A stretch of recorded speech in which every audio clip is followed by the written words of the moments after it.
Why, Spencer, I heard you're out of things to read and want to read more things. Yeah, I never have enough things to read. I can't believe it. I thought your to-read pile was endless. No, well, I just shot it into the sun and started over. Just like the old big ball of garbage from Futurama. Yeah, the future can worry about that. They just shoot it into space. Yeah. Just your giant ball of books. That's not garbage and like debris from like past satellites, things that's orbiting the Earth. That's just all my to-read pile. That's grand. Well, if you're looking for something to read, Yes. I got a few things coming out soon. Mhm. Man, you can put your hands on and you can Touch fiddle it and fluff it and flip through it. The first thing I don't have a date for, but I'm getting my contributor copy in a week or two. I hope it's tomorrow. I just hope it's tomorrow. That'd be nice. The first issue of Diabolic Press. Yep. And we got to see the proof, and it looks good. Yeah, in that video, in the Instagram video he posted, it does look like a nice copy. Yeah, he did some good work on that. Folks, keep an eye out for Diabolic Press issue number 1. I have a story in it, and my story is wicked. It's called The Death Loop. It's essentially a story about a man who gets stuck in a time loop at the worst possible moment of pain, agony, depression, defeat. I could just keep going, but I won't. Some genital mutilation, too, happens, I think. Real quick. Well, it wouldn't be a Caleb Shame story if there wasn't some. Something with genitals. Yeah. Whether it's mutilation or other. I like that you can't see the levels. Now I can pretend I'm touching the knobs like I'm doing stuff, even if I'm not. No. So, I'm touching the knobs. I'm doing things. Yeah, it's like touching the fucking knobs. Yeah, so that Diabolic Press I'm excited for. Because that's my first actual magazine. Yeah, we've had stuff in like collections and stuff like that, but a magazine is something different. And not online magazine. I've been on online magazines, like actual just print magazines. So I'm excited for that. But like I said, I got to see the proofs because they're already printed up, and it looks pretty cool. Because the guy who's putting it together, he's like an artist. Yeah. I think first and foremost. I mean, he writes poetry and stuff too, but I think he's an artist first and foremost, so his eye is on like making it real cool looking. Yeah, like the design of it and stuff. But on the Instagram post, if you folks want to go look, it is I think it's just at Diabolic Press. My story is the one featured in the post. You can see a glimpse of it, I guess, read the first page if you're really interested in zooming in. Other publication news, which I probably announced this before, but I am in Horoscope Volume 4. I was in 3, and I decided to run it back, submit for 4, and I am in 4. This one is not horror necessarily. It is dark fantasy. Or just regular fantasy. Dark fantasy and regular fantasy. I wrote dark fantasy. Yeah. My story borders on horror, but it's definitely fantasy, and I had a lot of fun writing it, and I am excited for that. That comes out February 20th. I think you could pre-order it now. Okay. If I'm not mistaken. That would be just the Kindle version, but that's these are good print books. So this February 20th, keep an eye out for that. It will drop on. I'll put a bunch of posts about that too. And she said she was having trouble with either like the distributor or whoever she prints like the books through. Or whatever. Yeah, like the printer. Like she wasn't able to get the books yet, so she was worried that she might not be able to get our contributor copies before the book comes out, which that sucks. Yeah. That would be a bummer because I'm hoping to get Diabolic Press, my contributor copy, to take to this month's book club. And then I was hoping to take that volume to next month's book club. And I know what you're hoping to take to any book club. Any book club. You have a long story, and you are the closer story. Yes. You can see Gridiron Gates of Hell. It's a football horror-themed anthology Spencer's in. And that one, you can buy the Kindle now. Yeah, the Kindle, you're able to get the Kindle version now. And we don't have a date yet for the physical copies, but hopefully here sometime soon. The fellow put this together, and this is for charity, by the way. It goes to CTE research. But so that's all the proceeds go to. Yeah. But the fellow who put this book together, I think you mentioned that he said around playoff time, the print it is playoff time. Yeah, so hopefully within like the week or two. Yeah. A lot of times people put out the Kindle version first, and then they just do the print run like a week or two later. So hopefully it's not a month. Well, Hopefully it didn't mean Super Bowl. Well, that's what I was maybe thinking was like Super Bowl, maybe like Super Bowl weekend or something. But at the worst, then it comes out in February. Yeah, that's still like the beginning of February. And then we can both show off books at the Yeah. Which is feels weird to me because I did that for my horoscope 3. Yeah. I think I was in October. I got the contributor copy, and then everybody passed it around. I was like, I didn't mean for that. I just wanted. I was just showing Mike that was sitting next to me. Say, hey, Mike, because he would actually get a copy, you know. And then everyone else, like, I want to see. And then they all started. I was like, yeah. And then just talk about my. Like, you want to see a copy, you fucking buy it if you want to see it. And then since then, like, you know, people talk about my writing, and it just makes me feel naked. It's like a weird, like, show and tell. Yeah, I mean, that's what I wanted.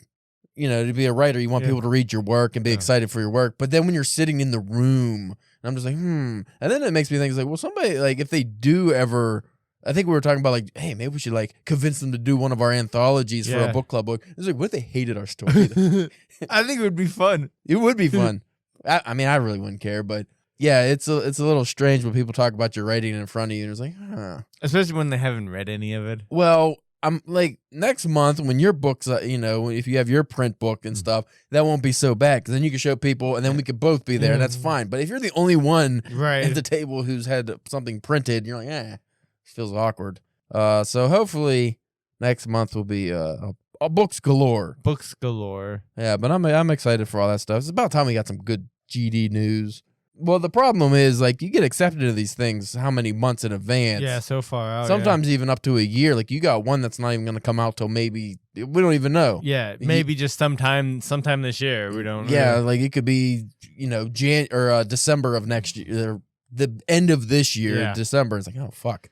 So that's, you know, you never know when the thing, I'm still waiting on one. I got accepted in July. Oh, it hasn't come out yet. So it's like, God damn, I just want to be in the want something to show some people. Yeah, especially when you're first starting out. Like, if we can keep this ball rolling and then we have continuous work, so it's like, oh, I got something come out next month and in a couple months, and then eventually, you know, you just always have things coming out, so that's cool. But when you're just starting off and it's like everything's just in fucking limbo and I'm waiting and waiting and waiting, it's like one thing here, maybe one thing there, and then you don't really want everything to come all at the same month. Like, if it comes all out at the same month, then it's just like, oh, now I got 5 books out right now. Like, I can't promote that. That's even hard for, like, your family members and friends to, like, you know, it's hard to be like, hey, you guys want to get all this stuff that just came out of mine? It's only like 3 $30 books. Yeah. And a couple $20 books. No, nobody's doing that. So anyway, we were talking off air. We're probably going to do some, like, promos for this stuff when it actually drops. But for now, we're just going to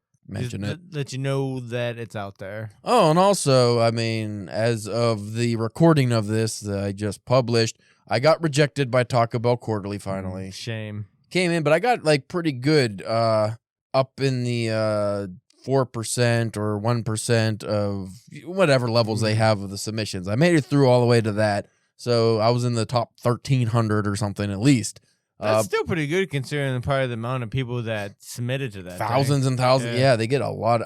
When I submitted, I didn't realize it was like a legit Taco Bell Quarterly. Yeah. But they paid $100, which should have been my first. That should have been the first thing. It's like, oh, maybe you're not going to get in that because they pay a lot of money for a story or a poem, and it's not a big word count. So I was like, 1,200 word story, $100. That'd be a good score. But then I'm like, I'm competing against 5,000 people who saw the same thing I saw. So I was happy to get that far. But anyway, rambling aside, you can read that story. It's called Because of Taco on CalebJamesK.com right now. So it's not a long story. It starts with farts, and it goes. Does it end with farts? It ends with a toilet. Missing the toilet analogy that ties into miscarriage. It was supposed to be literary, but funny. Gross. I don't think it hit the mark, just like a Taco Bell guy eater not hitting the toilet. You know what? We're not talking about that. So anyway, we have an episode for you. I'm not going to say good. Great. Because we don't even know what it is yet. Yeah, we haven't come up with a topic. So stick around after this music, and maybe we'll have a topic for you because we can't do another DBS episode. The last one was awful, so we need at least it wasn't good. So we just talked about fucking celebrity, not even a tier list. It was supposed to be a tier list. We went into TV show tournament, cartoons, and then we went into celebrity books. Like actors who have books. Yeah. And I don't think any of it was interesting. No. I was falling asleep listening to it when I was editing. So you know who, we like when we were talking about that and we were looking people up to see if they have anything. One person we forgot was we should have checked out Patton Oswalt, because I know like he has some like comics and graphic novels and stuff like that. Yeah, that could have And been And interesting. like if he has a novel, I think that would be kind of pretty interesting. Like It could be. Maybe we'll look up Patton. We won't. no, We never do. Mm-mm. Every time we say we're gonna, hey, look up, we'll check it out, we'll do this, we'll read your book, we watch your movie. Yeah. No, none of it. The listener will look. Will you just click on this link and look at something that I published online? No. No. Just like the people won't look at my story about the taco. Nobody's gonna worry about us looking at any of their stuff. No, everybody just pretends. Yeah. Everybody just pretends and wants their stuff seen, but nobody sees anybody else's stuff. It's a vicious circle.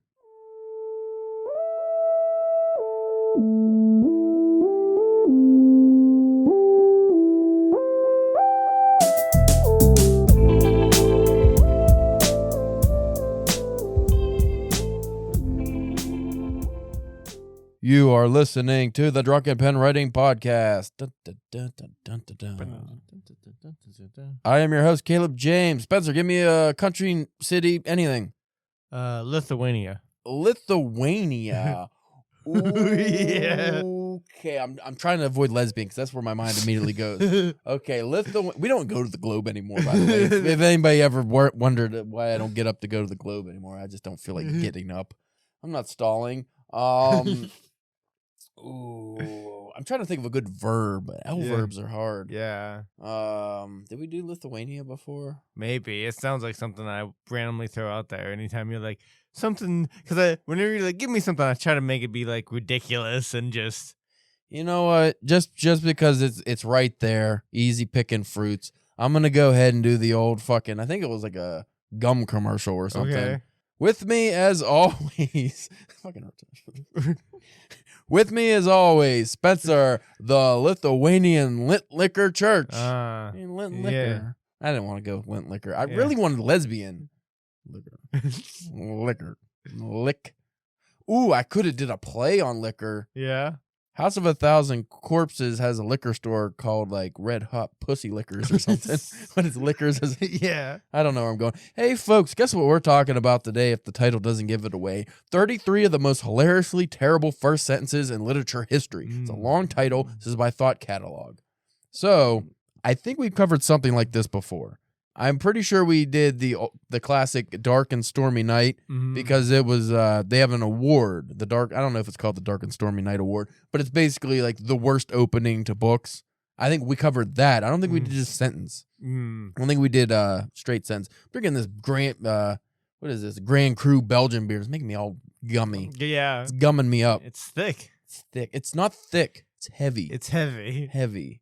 So, Spencer, let's dive into the list. All right. You know who number one is? No, I do not. You really should. It's Sue Fondry. Okay. You read all of Sue Fondry's work, don't you?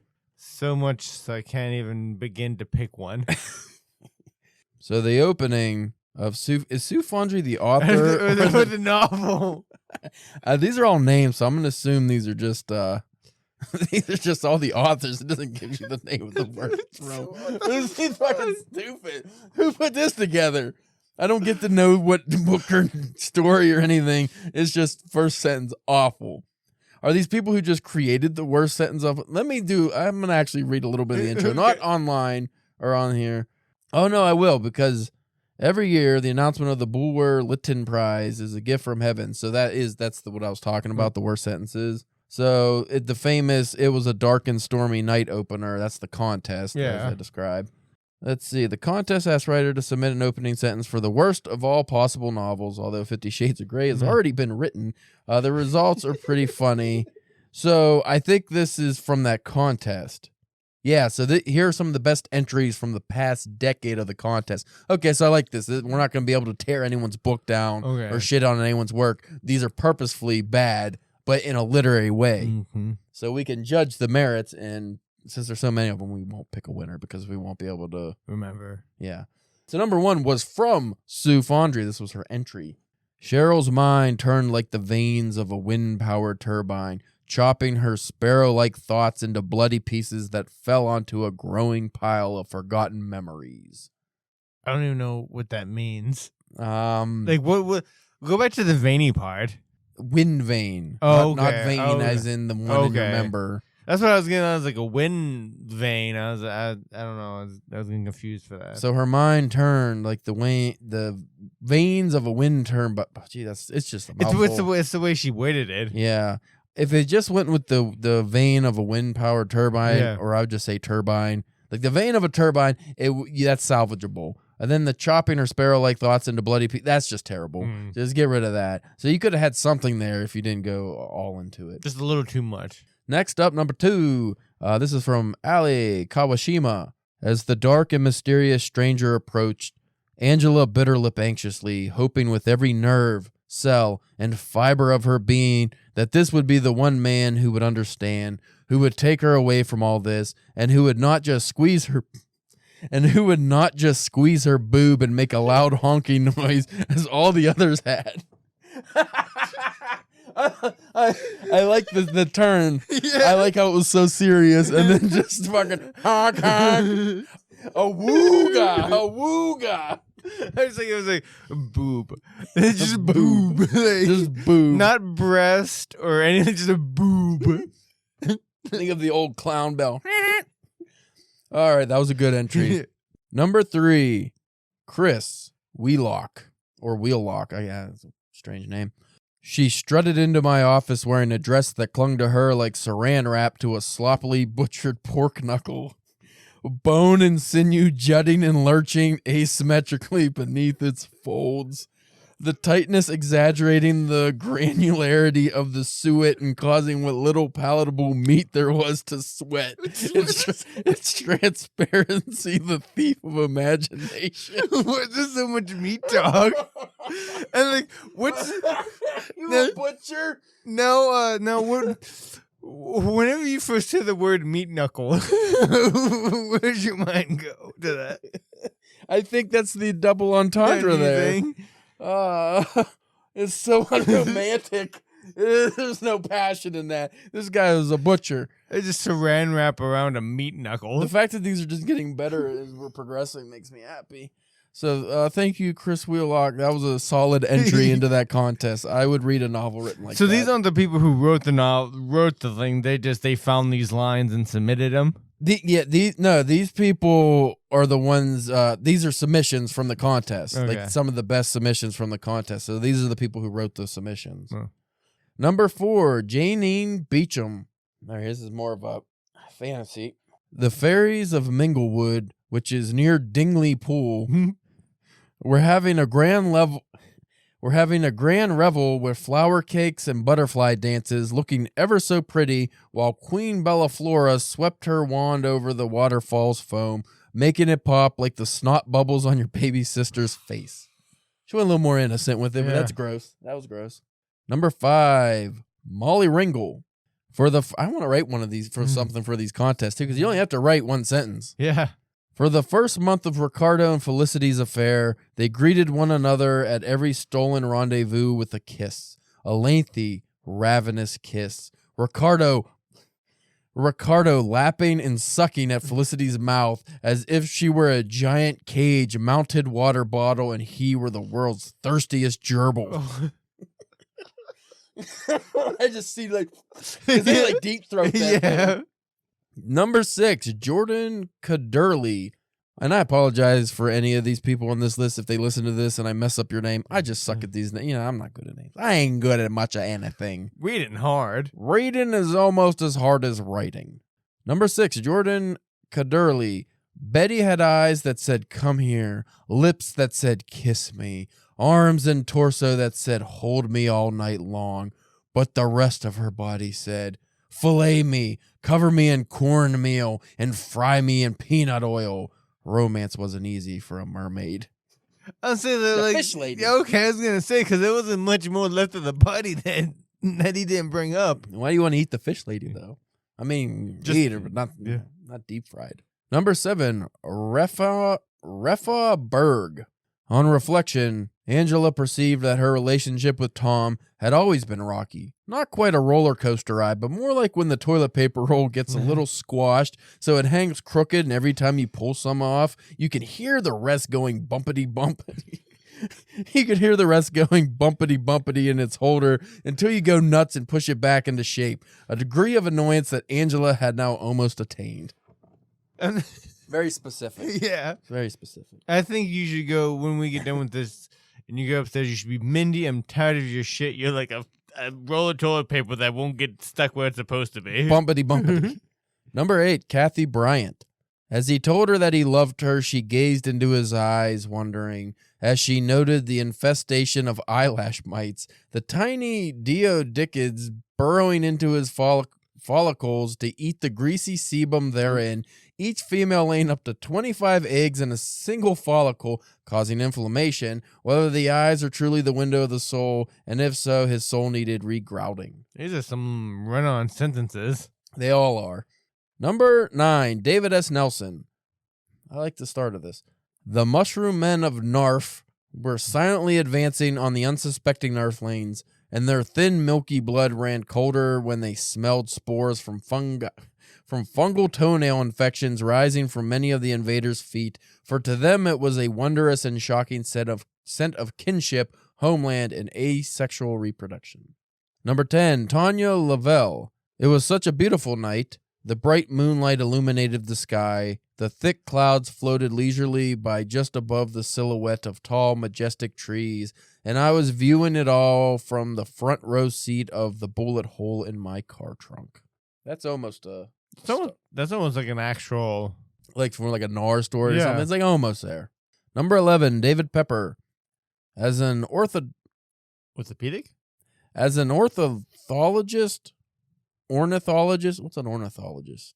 Come on, you're a doctor. Fair. As an ornithologist, George was fascinated by the fact that urine and feces mix in birds' rectums to form a unified, homogeneous slurry that is expelled through defecation. Although eyeing Greta's face and sensing the reaction of the congregation, he immediately realized he should have used a different analogy to describe their relationship and his wedding vows. Ew. Number 12, Ron D. Smith. As the sun dropped below the horizon, the safari guide confirmed the approaching Cape buffaloes were herbivores, which calmed everyone in the group except for Herb, of course. So I guess I'm just assuming this guy's British because it works better as herbivore. Yeah, because that's how British people say herb. They say herb. They don't use the H's in anything but the wrong words. Like, you don't say herb, you say herb, but then the name herb is herb, not herb. Well, I was going to say, who's saying it wrong? Us or them? Well, they invented English, so probably us. Yes. You say the H. Or don't say the H. Pick one or the other. Like, they don't say the H in hello. Hello. Yeah. But then they say the H in hello. fucking herb. They just say dumb shit. Aluminium. Number 13. I hate when they say garage. Yeah. Because that pisses me off. I don't know why. Garage. Long A's with them fellas and lasses. Number 12, Elizabeth Munster. Sturban counted calcium bars in the storage chamber, wondering why women back on Earth paid him little attention. But up here, they seemed to adore him. In fact, 6 Franken maidens had already shown him their blinka. Don't like it. Didn't like that one. Yeah, that was Didn't get it. Yeah. Didn't get it. It insists upon itself. Ooh, wow. 14, Andrew Bowers. Thought Abigail as she gazed languidly from the veranda past the bright white patio to the cerulean sea beyond, where dolphins played and seagulls sang, where splashing surf sounded like the... What the fuck is this word? Sounded like the tintinabulation of 1,000 tiny bells, where great gray whales bellowed and the sunlight sparkled off of the myriad of sequins on the fly fish's bow ties. Time to get my meds checked. Yes, probably is. This is where fucking Bryce chimes in. It's pronounced tintinabulation. I'm like, I want to know that, Bryce. I never seen the word in my life. Never heard it, never seen it, never smelled it. I don't know what the word is. Never tasted it. Oh, you don't really know what tintinabulation is? Shark ass. Wow. I'm going to tell him that. No, because what was it? I fucked up something once. I don't know. He texted me, I think. He was like, you know how to say, shut up. I don't know everything. 15. Pamela Patchett. The notion that they would no longer be a couple dashed Helen's hopes and scrambled her thoughts, not unlike the time her sleeve caught the edge of the open egg carton and the contents hit the floor like fragile things hitting cold tiles. More pitiable because they were the expensive organic brown eggs from free-range chickens, and one of them clearly had double yolks entwined in one sack just the way Helen and Richard used to be. I like being entwined in one sack with my wife. It's nice. 16, David S. Nelson. Again? Did we already do Mr. Nelson? I think he was on here once. He swaggered into the room in which he was now the smartest guy. Happens every time I go there. Right. With a certain Wikipedia, I hate words I don't know. With a certain Wikipedia insouciance, insouciance. I don't know. I misspelled that too. Insouciance. And without skipping a beat, made a beeline toward Dorothy, busting right through her knot of admirers. And she threw her arms around him and gave him a passionate though slightly tickly kiss, moaning softly, "Ooh, Scarecrow." 17, J.Ann Villa. She sipped her latte gracefully, unaware of the milk foam droplets building on her mustache, which was not the peachy fine baby fuzz that Nordic girls might have, but a really dense, dark, hirsute lip-lining row of fur common to southern Mediterranean ladies nearing menopause, and winked at the obviously charmed Spaniard at the next table. I like that one. 18, Jessica Sasashara. On their first date, he'd ask how much she thought Edgar Allan Poe's toenails would sell for on eBay, and on their second, he paid for subway fare with nickels he fished out of a fountain. But he was otherwise charming, and she thought that they could have a perfectly tolerable life together. It's a fair question. Probably very expensive for those toenails. Yeah. If you could prove they're his. Right. If they'd be all like, they wouldn't even be left, right? Well, you can scrape them out of the grave. 19, Beth Fand in Colingo. Like a mechanic who forgets to wipe his hands on a shop rag and then goes home, hugs his wife, and gets a grease stain on her favorite sweater, love touches you and marks you forever. 20, Shannon Wedge. Leopold looked up at the arrow piercing the skin of the didgeridoo. I thought he was going to go didgeridoo. The skin of the dirigible with a sort of wondrous dismay. The wheezy shriek was just the sort of sound he always imagined a baby moose being beaten with a pair of accordions might make. It's very graphic. 21, Charles Howland. The professor looked down at his new young lover, who rested fitfully, lashed as she was with duct tape to the side of his stolen hovercraft, her head lolling gently in the breeze, and as they soared over the buildings of downtown St. Paul to his secret lair, he mused that she was much like a sweet, ripe, juicy peach, except for her not being a fuzzy 3-inch sphere produced by a tree with pink blossoms, and that she had internal organs and could talk. 22, Catherine Minakazi. As she slowly drove up the long, winding driveway, Lady Alicia peeked out the window of her shiny blue Mercedes and spied Rodrigo, the new gardener, standing on a grassy mound with his long black hair flowing in the wind, his brown eyes piercing into her very soul, and his white shirt open to the waist, revealing his beautifully rippling muscular chest. And she thought to herself, I must tell that lazy idiot to trim the hedges by the gate. Number 23, Jim Gleason. Gerald began, but was interrupted by a piercing whistle which cost him 10% of his hearing permanently, as it did everyone else in a 10-mile radius of the eruption. Not that it mattered much, because for them, permanently meant the next 10 minutes or so, until buried by searing lava or suffocated by choking ash to pee. Okay. 24 is Dennis Barry. You know Dennis Barry? It sounds like Barry's a good guy. He was on the podcast like 6 times, wasn't he? Yeah. 13 times. 14. He hosted for like a year, Yeah. right? He was the host. I mean, he still used my name, but it was him. Yeah, when we went traveling abroad, he held it down. Was that when we were in Paris and I think we ended in Belgium, or was that when we went to like Eastern Europe and had bad time? Bad time. Bad time. Bad times. It's always bad times. Yeah. Every time we travel together, something bad happens. Usually it ends in a weird hostel somewhere. Right. And I'm tied up in a room and somebody's fucking going to town on my nards with some fucking pliers or spikes or hammers. And you always just get like this luxurious like spa treatment. It's rough. I hate that. I always get the wrong room. 24, Dennis Barry. Despite the I don't know Dennis Barry. If anyone's wondering. I know this guy. Why are you bringing him up so much? Stop talking about him. Despite the vast differences in their ages, ethnicity, and religious upbringing, the sexual chemistry between Roberto and Heather was the most amazing he had ever experienced. And for the entirety of the Labor Day weekend, they had sex like monkeys on espresso. Not those monkeys in the zoo that fling their feces at you, but more like the monkeys in the wild that have those giant red butts and access to an espresso machine. You know what I like? Because I can. There's monkeys with giant red butts in the zoo. Yeah, but they're not doing it like that. You know what I like about doing things like this?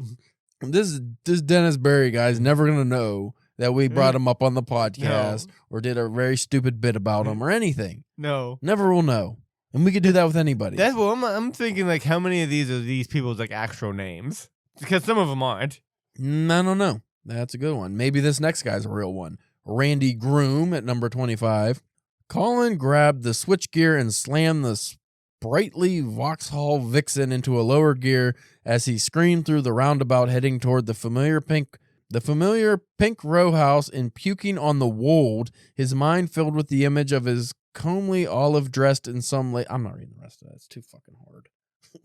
I get they're supposed to be bad, but I can't even read it, Spencer. Read it anyways. 26, Leslie Moore, Muir, M-U-I-R, Muir. Beers hit me. He was a dark and, oh, wait a minute. I like what she did here. He was a dark and stormy night, and this excited Gwendolyn, but admittedly not as much as last night when he was Antonio Banderas in drag, or the night before that when he was a French legionnaire who blindfolded her and fed her palm frites from his kepi. I got lost on the end there. I don't know French. I am happy that I was able to pronounce legionnaire. Never read that out loud. Never read it. Not a lot of French legionnaires in my works. Good for you. 27, Linda Boatwright. I think you are right about some of these names. Boatwright? For stories about boating, then we'll know. Corrine considered the colors palest green, gray, and lavender, and texture downy as the finest velvet, and wondered, how long have these cold cuts been in my refrigerator? That is so apropos because just earlier, I actually shared a meme from The Simpsons about Homer and the gross sandwich. Yeah. But I had to go look up that episode where he eats that sandwich. It's like a fucking 50-foot long, or I think it's like 2-foot long sandwich. But he keeps eating it over like weeks and it gets all rancid. But he keeps eating and he gets violently ill. And like Marge throws it away and he like fishes it out. It's like, it's all green. And he just gets so sick. It's just like, why do you keep fucking eating it? You gotta finish it. But then Marge is like, I think the mayonnaise is turned. He's like, ow. He's like sick in bed and he fishes out the garbage. It's like purple. Like it always changes colors. I like it. Got mushrooms growing on it. 28, Emma Desordi. If you say it real fast, it sounds like a disorder. Emma Desordi. Yeah. Chain smoking as he stood in the amber glow of the street lamp, he gazed up at the brownstone wherein resides Bunny Morgan, and thought how like a bunny was, though he had read somewhere that rabbits were coprahagus. I don't know. I'm not saying that right. Which meant that they ate their own feces. Oh, okay, I know what that is. Which was really disgusting now that he thought about it. And nothing like Bunny. At least he hoped not. So on second thought, Bunny wasn't like a bunny after all, but she was still pretty hot. I need her own poop. Fucking 29, Dan Winters. Sex with Rachel after she turned 50 was like driving the last place team on the last day of the Iditarod dog sled race. The point no longer the ride, but the finish. The difficulty, not the speed, but keeping all the parts moving in the right direction, not to mention all the irritating barking. I like that one. I was going to go grosser route, so I appreciate that. 30, this is, oh wait, what? I said 33. Just when I thought I was done. Number 30 by James Pokiness. Bring a bottle of wine and wear something uncomplicated. I'm in no mood for a struggle tonight, rolled from John Pierre's lips like a bowling ball shooting up the return ramp, only to slow itself abruptly at the top before ka-wonking into the balls already lined up there like all the lines she had heard before. And Sylvia knew at last that all the good ones were not married, gay, or in Mexican prisons. Wow. So John Pierre's not in Mexican prison. He could be gay. Yeah. I mean, how does she know? 31, Stephen Farnsworth. When Mr. Bilbo Baggins of Bag End announced that he would shortly be celebrating his 11th birthday, his children packed his bag and his bags and drove him to Golden Pastures Retirement Complex just off Interstate 95. It's cheating, I feel. Using something that's already established. I don't like it. 32, Howie McLennan. Before they met, his heart was a frozen block of ice, scarred by the skate blades of broken relationships. Then she came along and like a beautiful Zamboni flooded his heart with warmth, scraped away the ugly slushy bits, and dumped them in the empty parking lot of his soul. See, that's a good one because that's one you could actually like see in a shitty fake romance, like a real romance book you get off of Amazon. Like that's what people think is actual writing. Yeah, right. Like that's what like some most of these are like over the top corny, or it's like no one is actually writing that. But that's something I could see somebody thinking is, oh, that's beautiful. That's wonderful. I'm definitely keeping that. It's like a romantic it's a romantic comedy that takes place in like a minor league hockey town. Yeah, like Minnesota somewhere. Yeah. 33, Mary E. Patrick. This is the last one. I'm gonna read the last one. Better be a good one. Can I read it like this? Try it.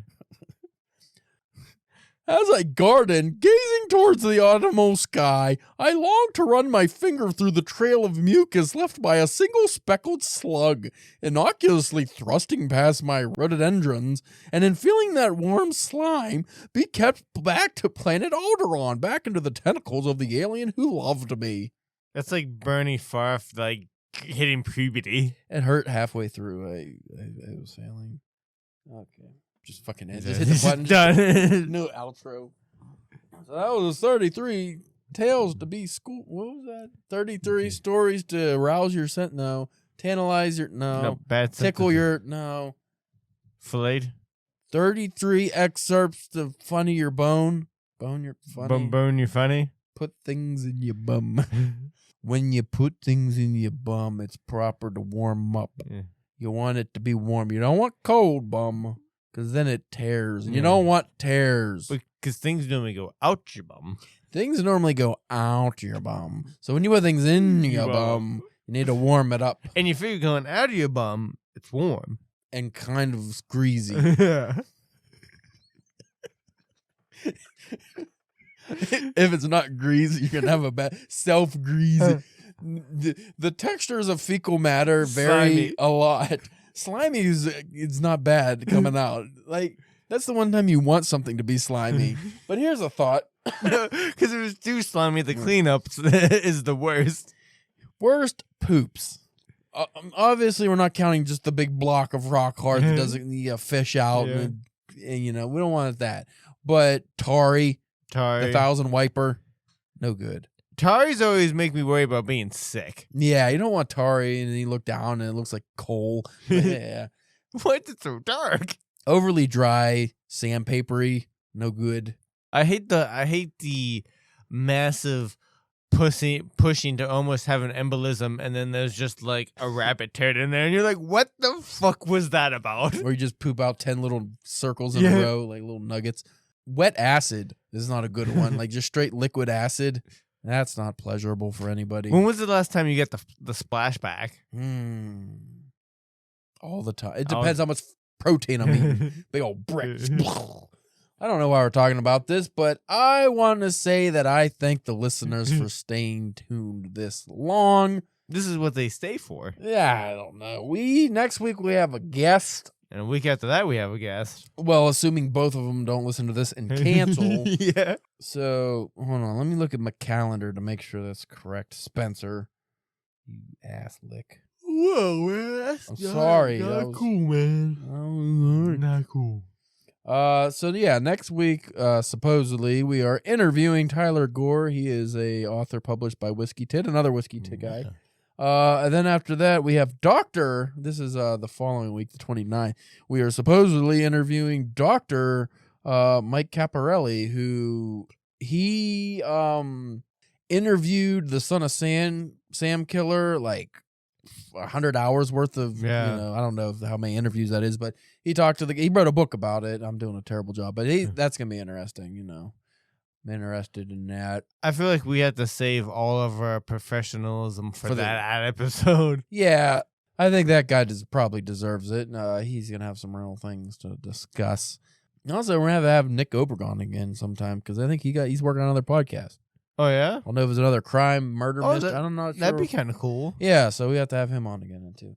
Anyway, you could check out my work and keep up to date on my publishing history at calebjamesK.com and also read my taco story. You could check out Spencer's OnlyFans at Lithuania Lump Lover. I like Lump Lover better. Oh, okay. No, he's licking lint. All right, lint liquor. Whatever. It's fake. This is stupid. We've been doing it for how long? Dumb bit. We'll be doing this when OnlyFans is out of business and there's something else. We'll still say OnlyFans. People be like, what is that? So anyway, yeah, check out, more importantly, check out Gridiron Gates of Hell. Available now, Yep. at least on Amazon. I don't know if it's in Barnes & Noble yet. You can check that out, and then you can like and subscribe and smash the follow button and give us a review and Thumbs ups. all that other horse hockey. Anyway, thank you for listening. We will check you out next week where we will finally get back to worthy episodes. Hopefully. We had to take a break for a while. So after this, well, you said somebody Mike liked our translation episode. Yeah. So we did one episode that wasn't complete shit the last month, but now we're back on track, baby. Back on track. I said we'd wait till we get our first guest back on to really, which we did have a guest in the middle there, but we had technical difficulties. Yeah. And I'll bitch about that at a later note because I still had more. Mm.